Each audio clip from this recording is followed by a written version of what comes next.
दोस्तों, जैसा कि हम सभी जानते हैं कि दुनिया की आबादी दिन प्रतिदिन बढ़ती जा रही है। यानी कि अगर हम आबादी की बढ़त के बारे में बात करें तो वाकई में ये दिन दुगनी रात चौगुनी तेजी से बढ़ रही है। और क्या आप ये बात जानते हैं कि दुनिया का हर तीसरा इंसान मुसलमान है। हमें पता है कि आपको ये बात सुनकर काफी आश्चर्य हो रहा होगा, लेकिन यह बात बिल्कुल सच है।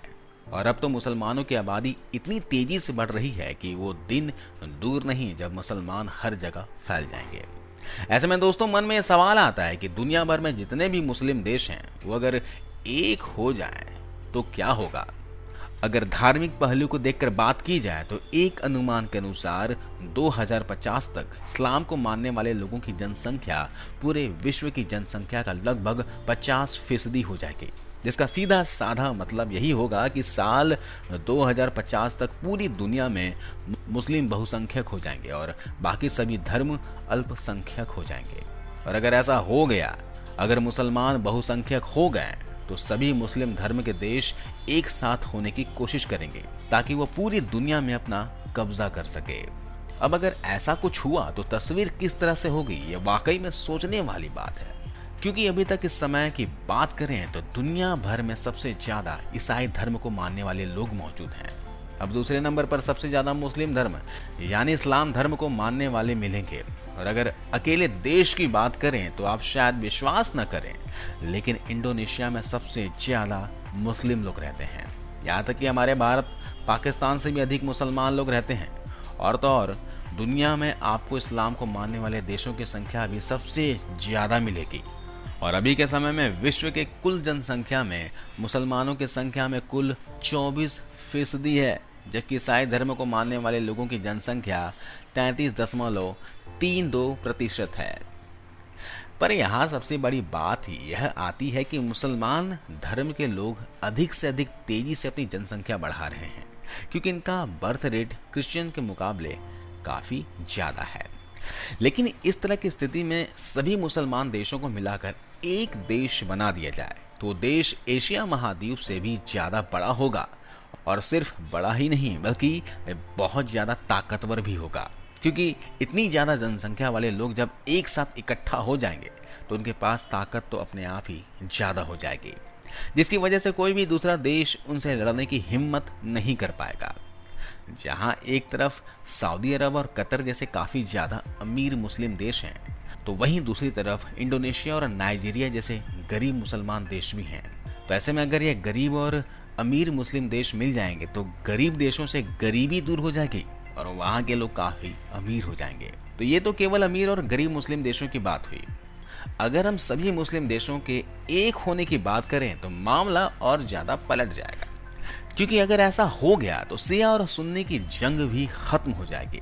वैसे हिंदुओं में तो जाति के आधार पर एक दूसरे के पीछे पड़े रहते हैं, लेकिन मुसलमानों में शिया और सुन्नी के बीच में बैर देखने को मिलता है। और अगर सभी मुस्लिम देश एक हो गए तो इंटरनेशनल लेवल पर इस देश का आर्थिक, राजनीतिक और धार्मिक क्षेत्रों में दखल बढ़ जाएगा। लेकिन अगर सभी मुस्लिम देश एक हो गए तो क्या वो साइंस में सबसे आगे होंगे, ये बात सोचने वाली है। अगर हम सैन्य शक्ति की बात करें तो क्या उसमें भी मुसलमान देशों को बढ़त मिलेगी। दोस्तों, जिस तरह अरब देशों के संसाधनों पर अमेरिका और यूरोप के देशों का कब्जा है और जिस तरह इराक और सीरिया में खून खराबा और जलजला हो रहा है, क्या ये सभी मुसलमानों देशों के एक हो जाने पर रुक जाएगा या फिर ऐसा कुछ भी नहीं होने वाला।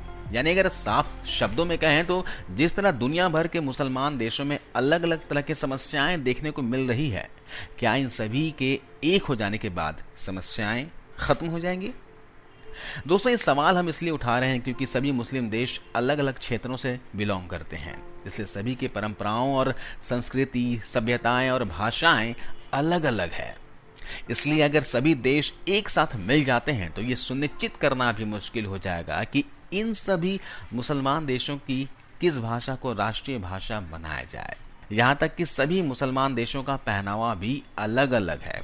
अब इन सभी अलग अलग पहनावों को एक तरह का बनाना भी अपने आप में बहुत बड़ी चुनौती होगा। यहाँ तक कई सारे मुस्लिम देश आज भी अपनी मानसिकता को आज भी इतना ज्यादा बढ़ा नहीं पाए हैं। तो कुछ मुसलमान देश ऐसे हैं जो खुले विचारों के हैं, जहाँ पर हर तरह की आज़ादी दे दी जाती है। ऐसे में इनका एक तरह से बैर हो जाना शुरू हो जाएगा, क्योंकि मानसिकता का अंतर आपको यूरोप और एशिया के देशों में साफ साफ देखने को मिलता है। अगर मौजूद हालातों पर नजर डालें तो ज्यादातर मुसलमान गैर अरब देशों में हैं। हालांकि वो बात अलग है कि मुसलमानों में कभी भी अपनी शक्ति का एहसास नहीं किया है, इसलिए हर मामले में उनकी नज़र अरब देशों पर उठ जाती है, क्योंकि वे अभी भी यही चाहते हैं कि उनका नेतृत्व अरब देशों के मुसलमानों द्वारा किया जाए, जो आज के हालातों में नामुमकिन सा लगता है। ऐसे में अगर सभी मुसलमान देश एक हो जाएं तो दुनिया के लिए बाद में खतरा बनेंगे, पहले तो ये लोग अपने आप के लिए खतरा बन जाएंगे। आपका क्या विचार है इस वीडियो पे? आप कमेंट्स कर जरूर बताइएगा। जय हिंद।